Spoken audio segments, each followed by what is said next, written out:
കർത്താവിൻ്റെ അതിപരിശുദ്ധമായ നാമം വാഴ്ത്തപ്പെടുമാറാകട്ടെ. വീണ്ടും ഒരു പ്രാവശ്യങ്ങളോട് നിങ്ങളോട് ദൈവത്തിൻ്റെ വചനം സംസാരിക്കുവാനായിട്ട് ലഭിച്ചിരിക്കുന്ന അവസരത്തിനായി ദൈവത്തിന് സ്തോത്രം ചെയ്യുന്നു. എന്നെ ശ്രദ്ധിച്ചുകൊണ്ടിരിക്കുന്ന എല്ലാ സ്നേഹിതർക്കും യേശുവിൻ നാമത്തിലുള്ള സ്നേഹവന്ദനങ്ങൾ അറിയിക്കട്ടെ. ഇപ്രകാരം നിങ്ങളോട് ദൈവത്തിൻ്റെ വചനം സംസാരിക്കുവാനായിട്ട് ലഭിച്ച അവസരം വലിയ ഭാഗ്യമായിട്ട് കരുതുന്നു. ഓരോ ദിവസവും ദൈവത്തിൻ്റെ വചനം നിങ്ങൾക്ക് കേൾക്കുവാനായിട്ട് ലഭിക്കുന്ന അവസരം വലിയ ഭാഗ്യമായി കരുതുകയും ഹൃദയമായി ദൈവത്തോട് പ്രാർത്ഥിക്കുകയും വേണം. ഈ ദിവസങ്ങൾ ദൈവം നിങ്ങളോട് സംസാരിക്കും. ദൈവത്തിൻ്റെ ആത്മാവ് തന്നെ നിങ്ങളോട് സംസാരിക്കുവാനായി വളരെ പ്രാർത്ഥനയോടെ ഈ ശുശ്രൂഷയുടെ മുമ്പിലായിരിക്കുക നിങ്ങളുടെ സ്നേഹത്തോടെ ഓർമ്മിപ്പിക്കുന്നു. ധാരാളം ആളുകൾക്ക് ഇത് അനുഗ്രഹമായി തീരുന്നു. നിശ്ചയമായും നിങ്ങൾക്കിത് അനുഗ്രഹമായെങ്കിൽ ഞങ്ങളെ അറിയിക്കണം. നിങ്ങളുടെ പ്രാർത്ഥനാ വിഷയങ്ങൾ പ്രാർത്ഥിക്കുവാനായി അനേക ദൈവമക്കൾ തയ്യാറായിട്ടുണ്ട്. അവർ നിങ്ങളുടെ വിഷയങ്ങൾ ഓർത്തുകൊണ്ട് പ്രാർത്ഥിക്കും. ദൈവത്തിൻ്റെ സാന്നിധ്യം നമുക്ക് തുടർന്ന് അനുഭവിക്കുവാൻ വളരെ പ്രാർത്ഥനയോടെ ഈ ശുശ്രൂഷയിലേക്ക് നിങ്ങളെല്ലാവരെയും സ്വാഗതം ചെയ്യുന്നു. തുടർച്ചയായിട്ടുള്ള ദൈവദിന പഠന പരമ്പരയായതുകൊണ്ട് എല്ലാ ആഴ്ചകളിലും എല്ലാ സമയങ്ങളിലും നിങ്ങൾ ശ്രദ്ധിക്കുവാനായിട്ട് നിങ്ങളുടെ സ്നേഹത്തോടെ ഓർമ്മിപ്പിക്കുന്നു. നമ്മൾ ദൈവസഭ എന്നുള്ള ഒരു വിഷയം നമ്മൾ ധ്യാനിച്ചു വരികയായിരുന്നു. ദൈവസഭ ജനത്തെ ആടായി, അല്ലെങ്കിൽ ദൈവസഭയിലെ വിശ്വാസികളെ ആടായിട്ട് ദൈവത്തിൻ്റെ വചനം നമ്മെ പഠിപ്പിച്ചു. എന്നാൽ അതിനുശേഷമായി ആടുകളുടെ ഇടയനെക്കുറിച്ച് നമ്മൾ ചിന്തിക്കുകയായിരുന്നു. ദൈവസഭയിലെ ആടുകളുടെ വലിയ ഇടയനായും ശ്രേഷ്ഠ ഇടയനായും അതുപോലെ തന്നെ നല്ല ഇടയനായും യേശുവിനെ പരിചയപ്പെടുത്തിയിരിക്കുന്നത് കാണുവാൻ കഴിയും. അങ്ങനെ നല്ല ഇടയനാകുന്ന യേശുവിൻ്റെ ചില പ്രത്യേകതകൾ നമ്മൾ ശ്രദ്ധിച്ചു വരികയായിരുന്നു. കഴിഞ്ഞ പ്രാവശ്യം ചിന്തിച്ച വിഷയം നിങ്ങൾക്ക് ഓർമ്മയുണ്ടായിരിക്കും. അപ്രകാരം നമ്മൾ ചിന്തിച്ചപ്പോൾ യേശു നമ്മളെ എല്ലാവരെയും അറിയുന്ന നല്ല ഇടയനാണ് എന്ന് കേൾക്കുകയുണ്ടായി. നമ്മുടെ പേരറിയുന്നു, ഓമന പേരറിയുന്നു, നമ്മുടെ ആവശ്യങ്ങൾ അറിയുന്നു, നമ്മുടെ വഴികൾ അറിയുന്നു, നമ്മുടെ ഭവനങ്ങളെ അറിയുന്നു, നമ്മുടെ കുഞ്ഞുങ്ങളെ അറിയുന്നു, നമ്മുടെ ഓരോരുത്തരുടെയും വ്യക്തിപരമായിട്ടുള്ള കാര്യങ്ങൾ അറിയുന്ന ദൈവം, കഷ്ടതകൾ അറിയുന്ന ദൈവം. അങ്ങനെ ഒരു ഇടയനെ കുറിച്ച് നമ്മൾ ചിന്തിച്ചു വരികയായിരുന്നു. ഇന്ന് നമ്മൾ ചിന്തിക്കുവാനായിട്ട് പോകുന്നത് ആ നല്ല ഇടയൻ നമ്മളെ നയിക്കുന്ന ഇടയനാണ് എന്ന് നമുക്ക് കാണുവാൻ കഴിയും. ഹീസ് എ ലീഡിങ് ഷെപ്പേർഡ് എന്ന് നമുക്ക് പഠിക്കുവാനായിട്ട് കഴിയും. ജോൺ ചാപ്റ്റർ 10:3, യോഹന്നാൻ സുവിശേഷം 10-ാം അധ്യായം അതിൻ്റെ 3-ാം വാക്യത്തിലേക്ക് വരുമ്പോൾ അവിടെ നമുക്ക് കാണാനായിട്ട് കഴിയുന്നു നമ്മളെ നയിക്കുന്ന ഇടയൻ യേശുവാണ് എന്നവിടെ പറഞ്ഞിരിക്കുന്നു. അങ്ങനെയാണെങ്കിൽ നയിക്കണമെന്നുണ്ടെങ്കിൽ അവിടെ തന്നെ ആ വാക്യത്തിൽ നമുക്ക് പഠിക്കുവാൻ കഴിയുന്നു. Because they know his voice എന്ന് പറഞ്ഞിരിക്കുന്നു. ആടുകൾ അവൻ്റെ ശബ്ദം കേൾക്കുന്നു എന്നാണ് പറഞ്ഞിരിക്കുന്നത്. ആടുകൾ അവൻ്റെ ശബ്ദം കേൾക്കുന്നു. അതായത് നല്ല ഇടയനാകുന്ന യേശുവിൻ്റെ ശബ്ദം കേൾക്കുന്നവരാണ് ദൈവത്തിൻ്റെ മക്കൾ, അഥവാ നല്ല ഇടയൻ്റെ ആടുകൾ എന്നാണ് അവിടെ പറഞ്ഞു വരുന്നത്. നമുക്ക് പലപ്പോഴും ലോകത്തിൽ ജീവിക്കുമ്പോൾ ദൈവത്തെ അനുഗമിക്കുവാനായിട്ട്, അല്ലെങ്കിൽ ദൈവത്തിൻ്റെ വഴിയിൽ നടക്കുവാനായിട്ട് കഴിയാത്തതിൻ്റെ പ്രധാനപ്പെട്ട കാരണം നമുക്ക് ദൈവത്തിൻ്റെ ശബ്ദം കേൾക്കുവാനായിട്ട് കഴിയാതിരിക്കുന്നത് കൊണ്ടാണ്. നമ്മൾ യിരെമ്യാ പ്രവചനം 6-ാം അധ്യായത്തിലേക്ക് വരുമ്പോൾ അതിൻ്റെ 10-ാം വാക്യത്തിൽ ദൈവം അവരോട് പറയുന്ന ഒരു കാര്യം കാണുവാനായിട്ട് കഴിയും. ദൈവം അവരോട് ഇടപെടാതെ സംസാരിക്കുന്നു, എന്നാൽ അത് കേൾക്കുവാനായിട്ട് മനസ്സില്ല എന്ന് ദൈവം പറയുന്നു. ഇടവിടാതെ ദൈവം സംസാരിക്കുന്നുണ്ട്, പക്ഷേ അവർക്കത് കേൾക്കുവാനായിട്ട് കഴിയുന്നില്ല. ഒരു സ്പിരിച്വൽ ഡെഫ്നെസ് നമുക്ക് അവിടെ കാണുവാനായിട്ട് കഴിയും. അങ്ങനെ ഡെഫായിട്ടിരിക്കുന്ന ഒരു ജനത്തിന് ഒരിക്കലും ആത്മീയ പാതയിൽ മുമ്പോട്ട് നയിക്കപ്പെടുവാൻ, ജീവിക്കപ്പെടുവാനായിട്ട് കഴിയത്തില്ല. എന്നാൽ നമ്മൾ ഓരോരുത്തരും ആത്മാവിൻ്റെ ചെവികൾ തുറന്ന് വരേണ്ടതായിട്ടിരിക്കുന്നു. നമ്മുടെയൊക്കെ ജീവിതത്തിൽ ദൈവത്തിൻ്റെ പാതയിൽ നമ്മൾ നടക്കണമെന്നുണ്ടെങ്കിൽ നിശ്ചയമായിട്ട് നമുക്ക് ആത്മാവിൻ്റെ ചെവികൾ തുറന്നു കിട്ടേണ്ടതായിട്ടിരിക്കുന്നു. ഈ നാളുകൾ നമ്മൾ ദൈവത്തോട് പ്രാർത്ഥിക്കണം. ദൈവമേ, അവിടുത്തെ ശബ്ദം കേൾക്കത്തക്കവണ്ണം, അവിടുത്തെ ആജ്ഞ അനുസരിക്കുന്ന വീരന്മാരായി മാറത്തക്കവണ്ണം. ദൈവത്തിൻ്റെ ദൂതന്മാരെ കുറിച്ച് 103-ാം സങ്കീർത്തനത്തിൽ നമ്മൾ വായിക്കുന്നത് അവൻ്റെ ശബ്ദം കേട്ട് അവൻ്റെ ആജ്ഞ അനുസരിക്കുന്ന വീരന്മാർ എന്നാണ്. അങ്ങനെയാണെങ്കിൽ നമ്മൾ ഓരോരുത്തരും അങ്ങനെ ആയിരിക്കണമെന്ന് ദൈവത്തിന് ആഗ്രഹമുണ്ട്. ദൈവം പറയുന്നു അവൻ്റെ ആജ്ഞ അനുസരിക്കുക, അവൻ്റെ ശബ്ദം കേട്ട് അവൻ്റെ ആജ്ഞ അനുസരിക്കുന്ന വീരന്മാരായി മാറുവാൻ ദൈവം ദൈവം നമ്മളെക്കുറിച്ച് ആഗ്രഹിക്കുന്നു. അതുകൊണ്ട് ഈ ദിവസങ്ങൾ നമുക്ക് പ്രാർത്ഥിക്കാം, ദൈവമേ അവിടുത്തെ ശബ്ദം കേൾക്കത്തക്കവണ്ണം എൻ്റെ ഉൾക്കാതുകളെ തുറക്കണമേ എന്ന് നമുക്ക് ദൈവത്തോടെ പ്രാർത്ഥിക്കാം. നമ്മൾ യെശയ്യാപ്രവചനം 6-ാം അധ്യായത്തിലേക്ക് വരുമ്പോൾ അവിടെ കണ്ണുണ്ടായിട്ടും കാണാതിരിക്കുന്ന, ചെവി ഉണ്ടായിട്ടും കേൾക്കാതിരിക്കുന്ന ജനത്തെക്കുറിച്ച് അവിടെ പറഞ്ഞിരിക്കുന്നു.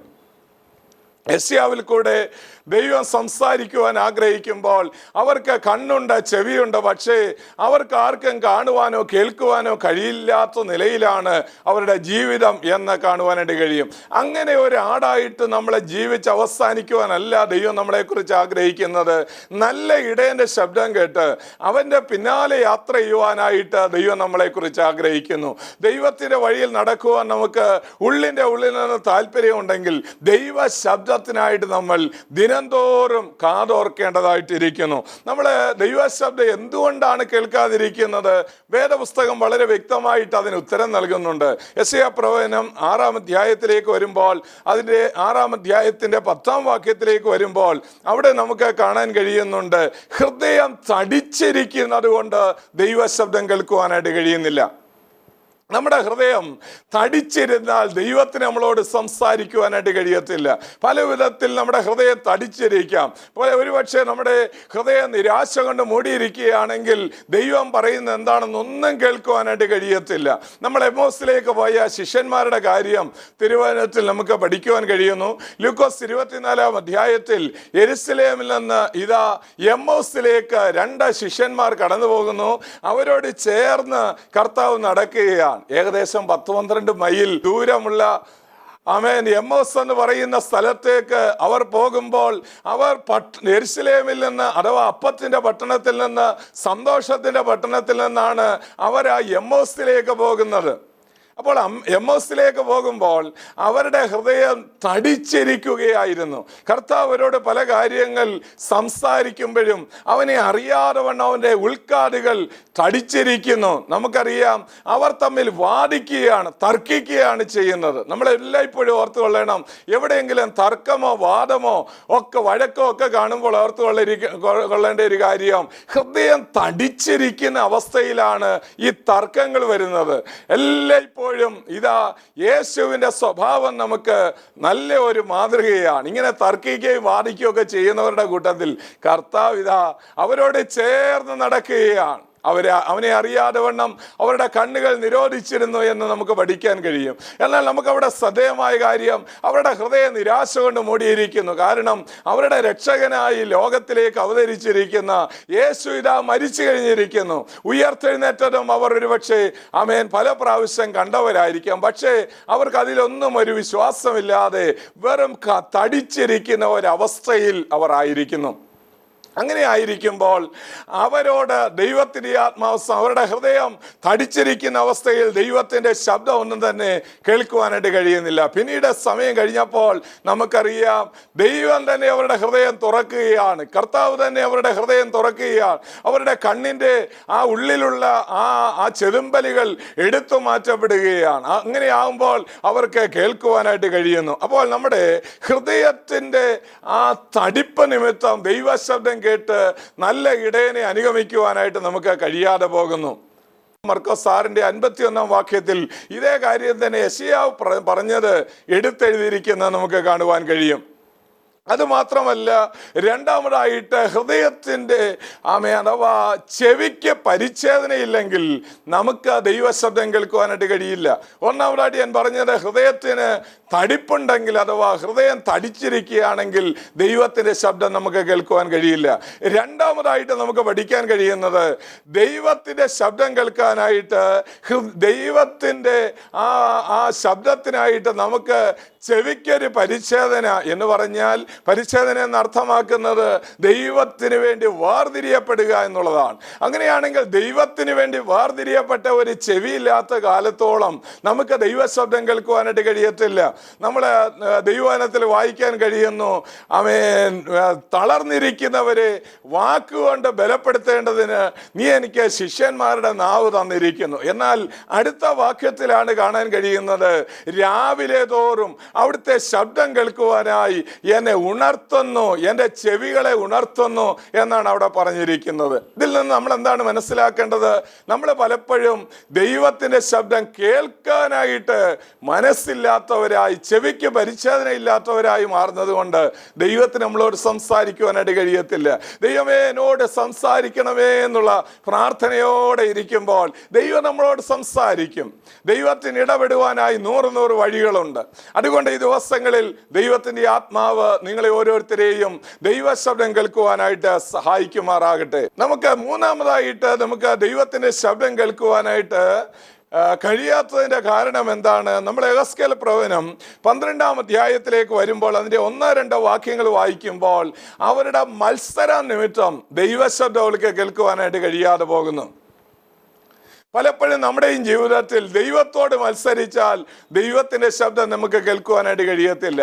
ഞാൻ പലപ്പോഴും പറയാറുണ്ട്, ദൈവത്തിൻ്റെ പ്രത്യേകതയുണ്ട്. ദൈവം എന്തെങ്കിലും പറയുന്നത് നമ്മൾ അനുസരിക്കാനായി തീരുമാനിച്ചാൽ മാത്രമേ അടുത്ത കാര്യം ദൈവം പറയുകയുള്ളൂ. അല്ലെങ്കിൽ ദൈവം നമ്മളോട് സംസാരിക്കുകയില്ല. ദൈവത്തിൻ്റെ ശബ്ദം നമ്മൾ ഒരു കാര്യം കേട്ടെങ്കിൽ അതനുസരിച്ചതിന് ശേഷം മാത്രമേ അടുത്ത കാര്യങ്ങൾ ദൈവം സംസാരിക്കുകയുള്ളൂ. അതുകൊണ്ട് ഈ നാളുകളിൽ ദൈവത്തോട് മത്സരിച്ച് പല കാര്യങ്ങൾ ഒരുപക്ഷെ ദൈവം നമ്മോട് നിരന്തരമായി പറയുന്നു, വിശ്വസിക്കുന്ന ആളുകൾ സ്നാനപ്പെടണം, വിശ്വസിക്കുന്നവരാൽ അടയാളങ്ങൾ നടക്കും, വിശ്വസിക്കുകയും സ്നാനമേൽക്കുകയും ചെയ്യുന്നവൻ രക്ഷിക്കപ്പെടും എന്ന് പറയുമ്പോൾ, വിശ്വസിക്കാത്തവൻ ശിക്ഷാവിധിയിൽ അകപ്പെടും എന്ന് പറയുമ്പോൾ, ആ കാര്യം അനുസരിക്കുന്നില്ലെങ്കിൽ അടുത്ത കാര്യത്തിൽ ദൈവത്തിന് നമ്മളോട് സംസാരിക്കാനായിട്ട് കഴിയില്ല. അതുകൊണ്ട് ഈ ദിവസങ്ങളിൽ ദൈവത്തോട് മത്സരിക്കുന്നെങ്കിൽ അതിൽ നിന്ന് മടങ്ങി വരുവാൻ ദൈവം നമ്മളെക്കുറിച്ച് ആഗ്രഹിക്കുന്നു. ദൈവത്തിൻ്റെ വചനം പറയുന്നു, മത്സരം ആഭിചാര ദോഷം പോലെയാണ് എന്നാണ്. അങ്ങനെയാണെങ്കിൽ മൂന്നാമതായിട്ട് ഞാൻ പറഞ്ഞു വന്നത്, നമുക്ക് ദൈവത്തിൻ്റെ ശബ്ദം കേൾക്കുവാനായിട്ട് കഴിയാതെ പോകുന്നതിൻ്റെ കാരണം പലപ്പോഴും ദൈവത്തോട് നമ്മൾ മത്സരമുള്ളവരായി മാറുന്നു. ഒന്ന്, ദൈവത്തോടെ സന്നിധിയിൽ ഹൃദയം തടിച്ചിരിക്കുന്ന അവസ്ഥയിൽ ദൈവത്തിന്റെ ശബ്ദം കേൾക്കുവാൻ കഴിയില്ല. രണ്ടാമതായിട്ട് പറഞ്ഞത്, ദൈവത്തിന്റെ ശബ്ദം കേൾക്കുവാൻ മാത്രമുള്ള ഒരു ചെവി അഥവാ ഹൃദയം, ദൈവത്തിന്റെ ശബ്ദത്തിനായിട്ടുള്ള ഒരു പരിച്ഛേദനയുള്ള ഒരു ചെവി നമുക്കുണ്ടായിരിക്കണം. മൂന്നാമതായിട്ട് ഞാൻ പറഞ്ഞത്, ദൈവത്തോട് മത്സരിക്കാത്ത ഒരു ഹൃദയം ഉണ്ടെങ്കിൽ മാത്രമേ ദൈവത്തിന് നമ്മളോട് സംസാരിക്കുവാൻ, ദൈവത്തിന്റെ ശബ്ദം കേൾക്കുവാനായിട്ട് കഴിയത്തുള്ളൂ.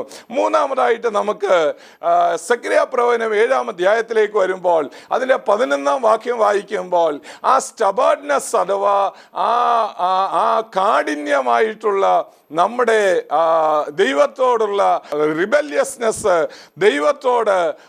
നമുക്ക് ദൈവത്തോട് അടുത്ത് ചെല്ലുമ്പോൾ ദൈവം സംസാരിക്കുന്നതിന് വിപരീതമായിട്ടാണ് നമ്മൾ പ്രവർത്തിക്കുന്നതെങ്കിൽ നമ്മൾക്ക് ദൈവത്തിൽ നിന്നിൻ്റെ ശബ്ദമൊന്നും കേൾക്കുവാനായിട്ട് കഴിയത്തില്ല. ലൂക്കോസിന്റെ സുവിശേഷം 16-ാം അധ്യായത്തിലേക്ക് വരുമ്പോൾ അതിൻ്റെ 31-ാം വാക്യത്തിലേക്ക് വരുമ്പോൾ, ദൈവത്തിൻ്റെ ശബ്ദം കേൾക്കുവാനായി നമ്മുടെ ജീവിതത്തിൽ തടസ്സമായിരിക്കുന്നത് എന്താണ് എന്നവിടെ പറഞ്ഞിരിക്കുന്നത് കാണുവാനായിട്ട് കഴിയും. അപ്പോൾ നമുക്ക് പലപ്പോഴും ദൈവശബ്ദം കേൾക്കുവാനായിട്ട് തടസ്സമായിരിക്കുന്ന കാര്യങ്ങൾ ഇതൊക്കെയാണ് എന്നാണ് ഞാൻ പറഞ്ഞത്. അങ്ങനെയാണെങ്കിൽ നല്ല ഇടയൻ്റെ ദൈവശബ്ദം, നല്ല ഇടയൻ്റെ ശബ്ദം കേട്ടുകൊണ്ട് നമുക്ക് മുമ്പോട്ട് യാത്ര ചെയ്യണമെന്നുണ്ടെങ്കിൽ ഈ നാളുകളിൽ അതിനായിട്ട് വളരെ ആഗ്രഹിക്കണം, വളരെ പ്രാർത്ഥിക്കണം. ദൈവമേ, അവിടുത്തെ ശബ്ദം കേട്ട് അവിടുത്തെ ആജ്ഞ അനുസരിക്കുന്ന ഒരു അനുഭവം എനിക്ക് തരണമേ എന്ന് നമുക്ക് ദൈവത്തോടെ പ്രാർത്ഥിക്കാം. ദൈവത്തിന്റെ ശബ്ദം കേൾക്കുവാൻ, സ്പിരിച്വൽ ഹിയറിങ്ങിന് എന്തൊക്കെയാണ് വേണ്ടത്? പലപ്പോഴും ദൈവമക്കൾ അഥവാ വിശ്വാസികൾ ദൈവത്തിന്, കർത്താവിൻ്റെ ശബ്ദം കേൾക്കുവാനായിട്ട് കഴിയാതിരിക്കുന്നതിനെ കുറിച്ച് പരാതി പറയാറുണ്ട്. എന്നാൽ ദൈവം സംസാരിക്കുന്നില്ലേ? വേദപുസ്തകത്തിൻ്റെ ആദ്യ വാക്കുകൾ മുതൽ നമുക്കറിയാം, ദൈവം കൽപ്പിച്ചു, ദൈവം ഉണ്ടാകട്ടെ എന്ന് കൽപ്പിച്ചു, ദൈവം ഉണ്ടാകട്ടെ എന്ന് കൽപ്പിച്ചു എന്ന് ആവർത്തിച്ച് എഴുതിയിരിക്കുന്നത് കാണുവാൻ കഴിയും. പ്രവാചകന്മാരുടെ പുസ്തകങ്ങളൊക്കെ വായിക്കുമ്പോൾ യഹോവ ഇപ്രകാരം അരുളി ചെയ്യുന്നു എന്നുള്ള ശബ്ദം കേൾക്കുവാൻ കഴിയും. വെളിപ്പാട് പുസ്തകം അവസാനിപ്പിക്കുമ്പോഴും ചെവിയുള്ളവൻ കേൾക്കട്ടെ എന്ന് പറഞ്ഞാണ് അവസാനിപ്പിച്ചിരിക്കുന്നത്. അങ്ങനെയാണെങ്കിൽ ദൈവത്തിൻ്റെ ശബ്ദം, ദൈവത്തിന്റെ വചനം പറയുന്നു, സൂര്യന്റെ ഉദയം മുതൽ അസ്തമയം വരെ ദൈവം ഭൂമിയെ വിളിച്ചുകൊണ്ടിരിക്കുന്നു. അഥവാ ദൈവത്തിൻ്റെ ശബ്ദം എല്ലായ്പ്പോഴും മുഴങ്ങിക്കൊണ്ടിരിക്കുന്നു. ദൈവത്തിൻ്റെ ശബ്ദം കേൾക്കണമെന്നുണ്ടെങ്കിൽ നമ്മൾ എന്ത് വേണം? ദൈവത്തിൻ്റെ ശബ്ദം കേൾക്കുവാനുള്ള ഒരു മനസ്സ് ആദ്യമായി നമുക്ക് വേണം. ദൈവശബ്ദം നമുക്ക് കേൾക്കണമെന്നുണ്ടെങ്കിൽ ചില കാര്യങ്ങൾ ദൈവം നമ്മെ വെളിപ്പെടുത്തി തരുന്നു. നമ്മൾ സദർശവാക്യയുടെ പുസ്തകം 8-ാം അധ്യായത്തിലേക്ക് വരുമ്പോൾ, 8-ാം അധ്യായത്തിൻ്റെ 34-ാം വാക്യത്തിലേക്ക് വരുമ്പോൾ അവിടെ ഒരു വാക്യം നമുക്ക് കാണുവാനായിട്ട് കഴിയും. പലപ്പോഴും ദൈവം സംസാരിക്കുന്നില്ല എന്ന് കൂടെ പറയുന്ന, പരാതി പറയുന്ന ആളുകൾ ഈ വാക്യങ്ങളൊന്ന് ശ്രദ്ധിക്കണമേ. 34-ാം വാക്യം നമുക്ക് കാണുവാൻ കഴിയുന്നു. അവിടെ ഇങ്ങനെയാണ് എഴുതിയിരിക്കുന്നത്: ദിവസം പ്രതി എൻ്റെ പടിവാതിൽക്കൽ ജാഗരിച്ചും അതുപോലെ തന്നെ എൻ്റെ വാതിൽ കട്ടളയ്ക്കൽ കാത്തും കൊണ്ട് എൻ്റെ വാക്ക് കേട്ടനുസരിക്കുന്ന മനുഷ്യൻ ഭാഗ്യവാൻ. അപ്പോൾ നമ്മൾ ദൈവശബ്ദം കേൾക്കണമെന്നുണ്ടെങ്കിൽ ദൈവത്തിൻ്റെ പടിവാതിൽക്കൽ നിരന്തരമായി ദിവസം തോറും അവിടെ കാത്ത് കിടക്കേണ്ടതായിട്ടുണ്ട്. ദൈവത്തിന് നമ്മളോട് സംസാരിക്കുക. നമ്മൾ സാധാരണയായിട്ട് നമ്മുടെ നീണ്ട ഒരു വലിയ ലിസ്റ്റുമായിട്ടായിരിക്കും ദൈവസ്ഥനിൽ ചെന്നിരിക്കുന്നത്. പ്രാർത്ഥിക്കാനുള്ള വിഷയങ്ങളാണ്, നല്ല കാര്യങ്ങളാണ്. നമ്മുടെ കാര്യം പറഞ്ഞു, നമ്മുടെ കുഞ്ഞുങ്ങളുടെ കാര്യം പറഞ്ഞു, നമ്മുടെ ജീവിത പങ്കാളിയുടെ കാര്യം പറഞ്ഞു, ജോലിയുടെ കാര്യം പറഞ്ഞു, വീട്ടിലെ എല്ലാ ഞെരുക്കങ്ങളും പറഞ്ഞു, വീട്ടിലെ ഓരോരോ ആവശ്യങ്ങൾ പറഞ്ഞു, ശത്രുവിൻ്റെ ഓരോരോ ആരവം നമ്മളെ ദൈവത്തോട് നമ്മുടെ സങ്കടമായി ബോധിപ്പിച്ചു. എല്ലാം വലിയൊരു ലിസ്റ്റാണ് ദൈവസ്ഥനിൽ നമ്മൾക്ക് പറയാനുള്ളത്. പ്രാർത്ഥിക്കുവാൻ ധാരാളം കാര്യങ്ങളുണ്ട്. എന്നാൽ ദൈവത്തിൻ്റെ ശബ്ദം കേൾക്കുവാനായി കുറഞ്ഞ പക്ഷം ഒരു 5 മിനിറ്റെങ്കിലും ദൈവം എന്താണ് എന്നോട് സംസാരിക്കുന്നത്, ദൈവത്തിന് ഈ വിഷയത്തെക്കുറിച്ച് എന്താണ് എന്നോട് പറയാനുള്ളത്, ദൈവവചനത്തിൽ നിന്ന് കർത്താവ് ഇന്ന് എന്താണ് എന്നോട് പറയുവാനുള്ളത് ഒന്ന് കേൾക്കുവാനായിട്ടുള്ള മനസ്സ് നമുക്കുണ്ടെങ്കിൽ, അത് കേൾക്കുവാനായിട്ടുള്ള ആ ഒരു മനസ്സ് നമുക്ക് ഉണ്ടെങ്കിൽ ദൈവം നമ്മളോട് സംസാരിക്കും. ഏറ്റവും കുറഞ്ഞ പക്ഷം പ്രാർത്ഥന കഴിഞ്ഞ് എൻ്റെ അഭിപ്രായത്തിൽ ഒരു 5 മിനിറ്റെങ്കിലും ദൈവസ്ഥനിൽ ഒന്ന് ഇരുന്നിട്ട് നിങ്ങൾ എഴുന്നേറ്റ് പോകാവുള്ളൂ. നിങ്ങളോട് നിശ്ചയമായും ദൈവം സംസാരിച്ചിരിക്കും. ദൈവത്തിൻ്റെ ആലോചന നിങ്ങളുടെ ഉള്ളിൽ കേട്ടിരിക്കും. നമ്മൾ ഹന്നയുടെ കാര്യം പരിശോധിക്കുമ്പോൾ ഹന്നായിക്ക് ദൈവസ്ഥനയിൽ വന്ന് അവളുടെ ഹൃദയം പകരുവാനുണ്ടായിരുന്നു. ഞാൻ വിചാരിക്കുന്നത് ദേവാലയത്തിൽ വന്ന് അവൾ വെറുതെ ഇരുന്നിട്ട് പോവുകയല്ലായിരുന്നു, നല്ലതുപോലെ ഹൃദയം തുറന്ന ദൈവസ്ഥനയിൽ പ്രാർത്ഥിക്കുകയായിരുന്നു. അതുകൊണ്ടാണ് ഏലി പുരോഹിതനോട് അവൾ പറയുന്നത്, യജമാനെ ഞാൻ എൻ്റെ ഹൃദയം ദൈവസ്ഥനയിൽ പകരുകയായിരുന്നു എന്ന് പറയുന്നത്. അങ്ങനെ പകർന്ന ഒരു സ്ത്രീയെ സംബന്ധിച്ചിടത്തോളം അവളുടെ മുഖം പിന്നെ വാടിയില്ല എന്ന് നമ്മൾ 1-ാം അധ്യായത്തിൻ്റെ 18-ാം വാക്യത്തിൽ വായിക്കുന്നു. 1 ശമൂവേൽ 1-ാം അധ്യായത്തിൻ്റെ 18-ാം വാക്യമാണെന്ന് എൻ്റെ ഓർമ്മ. അവിടെ വായിക്കുന്നത് അവളുടെ മുഖം പിന്നെ വാടിയതുമില്ല. അവളുടെ മുഖം പിന്നെ വാടാതിരിക്കുക എന്താ കാരണം? അവൾക്കൊരു ദൈവശബ്ദം മറുപടിയായിട്ട് കേൾക്കാൻ കഴിഞ്ഞു.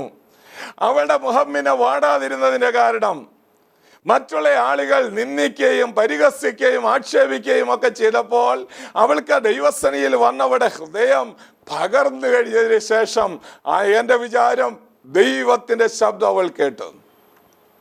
ദൈവത്തിൻ്റെ ശബ്ദം അവൾ കേട്ടു. എന്താണ് ദൈവശബ്ദം? അവൾക്ക് മനസ്സിലായി, 1 വർഷം കഴിയുമ്പോൾ ദൈവം എനിക്കൊരു പൈതലിനെ ദാനമായിട്ട് നൽകും.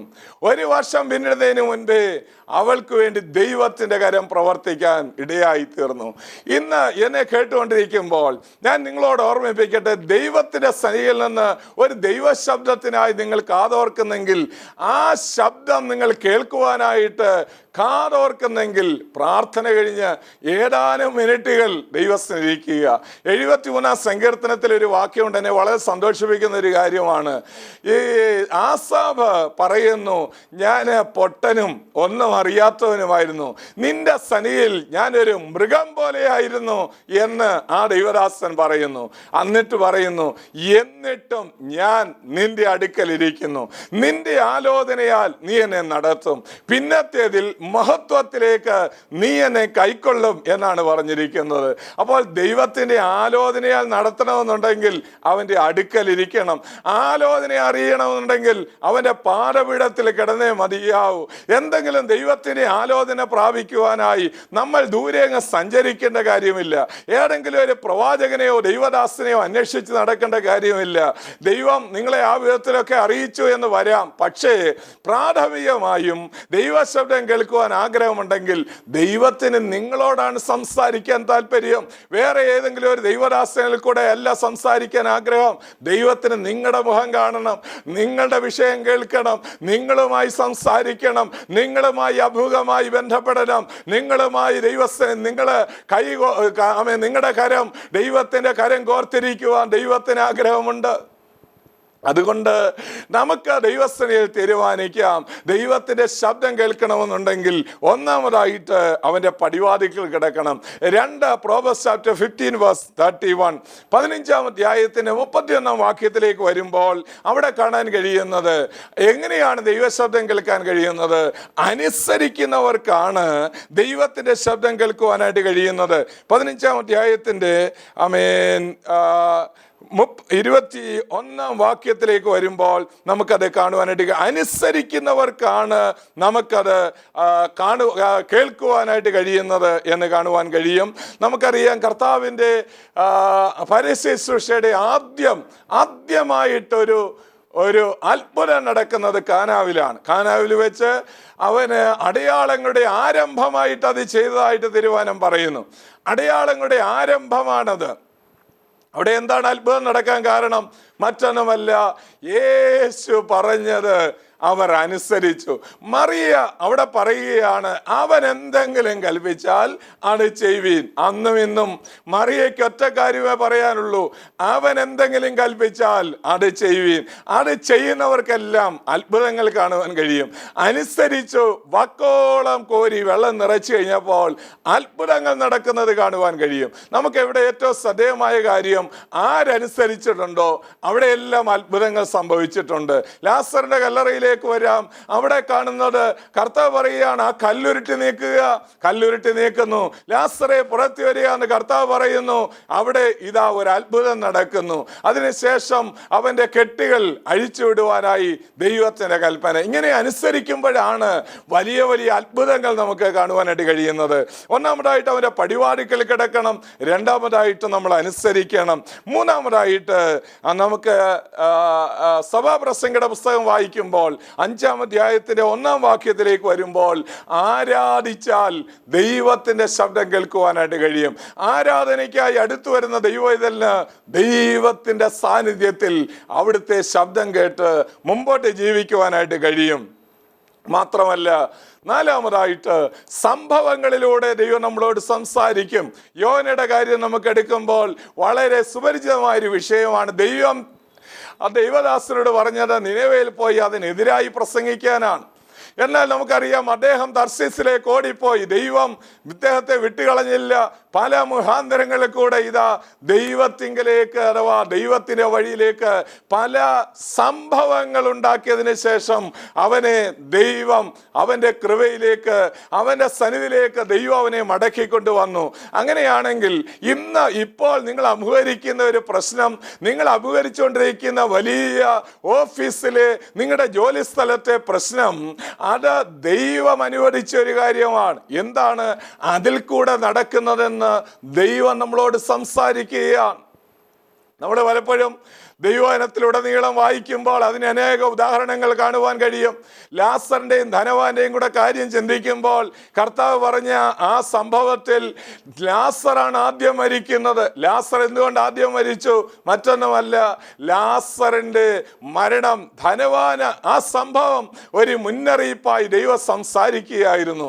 ലോകത്തിൽ ജീവിക്കുന്ന പട്ടോടുകൂടെ ആഡംബരത്തോടുകൂടെ ദിവസേന സുഖിച്ചു പോകുന്ന, അല്ലയോ ധനവാനായ മനുഷ്യനെ, താങ്കൾക്കൊരു മുന്നറിയിപ്പ് ഈ മരണമെന്ന് പറയുന്ന സംഭവത്തിലൂടെ ദൈവം അയക്കുന്നു.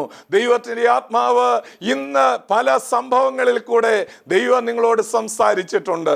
പരിശുദ്ധാത്മാവ് ഇന്ന് വ്യക്തമായി നിങ്ങളോട് പറയുന്നു, ദൈവ ശബ്ദം കേട്ട് അവനെ അനുഗമിക്കുന്ന ഒരു ആടായി മാറുവാൻ, നല്ല ഇടയന്റെ പുറകെ പോകുവാൻ ദൈവം നമ്മളെക്കുറിച്ച് ആഗ്രഹിക്കുന്നു.